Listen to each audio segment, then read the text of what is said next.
I grew up in a quiet neighborhood where everyone knew each other. Our house was old, the kind where the wood creaks when you walk and the pipes groan in the winter. But there was one part of the house I never liked: the attic. It wasn't a finished attic, just a dusty crawl space with insulation, wooden beams, and a single dangling light bulb that barely lit more than a few feet. My parents stored boxes up there, old clothes, Christmas decorations, photo albums, but I avoided it as much as possible. One summer, I was home alone for 2 weeks while my parents traveled. It was the first time I had the whole house to myself, and I thought I'd love it. But about 3 days in, I started hearing things at night. It began with footsteps, light, slow steps, like someone carefully pacing.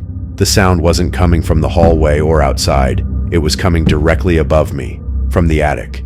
At first, I tried to brush it off. Old houses make noises, right? But these weren't random creaks. They were deliberate.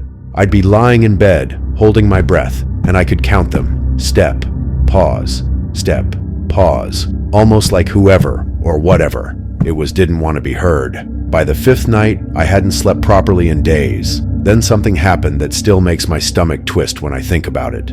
I was in the kitchen around 1 a.m., getting water, when I saw dust fall from the ceiling. It came down slow, like something, or someone, had just shifted their weight in the attic above me. I stood there frozen, staring up, and then I heard it, a long, dragging sound, like something being slid across the attic floor. The next morning, I finally got the courage to check. I pulled down the creaky ladder and climbed up. The smell hit me first, sour, stale, like sweat that had soaked into wood. My heart pounded as I clicked on the bulb. The light flickered weakly, barely pushing the shadows back. The boxes were moved. Some were stacked in ways I'd never seen before. And in the far corner, I saw something that nearly made me fall off the ladder. A blanket. A dirty old blanket spread out like a bed. Next to it, empty food wrappers I didn't recognize. And worst of all, my missing toothbrush, sitting on top of one of the boxes. Someone had been living in my attic. I stumbled back down the ladder, slamming it shut and calling the police. When they arrived, they searched the attic, but it was empty. Whoever had been there was gone. The officers told me it looked like someone had been squatting, maybe sneaking in when my parents weren't home. But here's the thing, the attic doesn't have another entrance.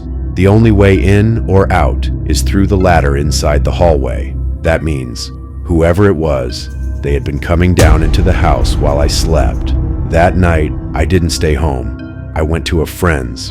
A week later, when my parents returned, we had the attic completely sealed off. But even now, years later, I still wake up sometimes in the middle of the night. Sure, I can hear it, the sound of slow, careful footsteps just above me.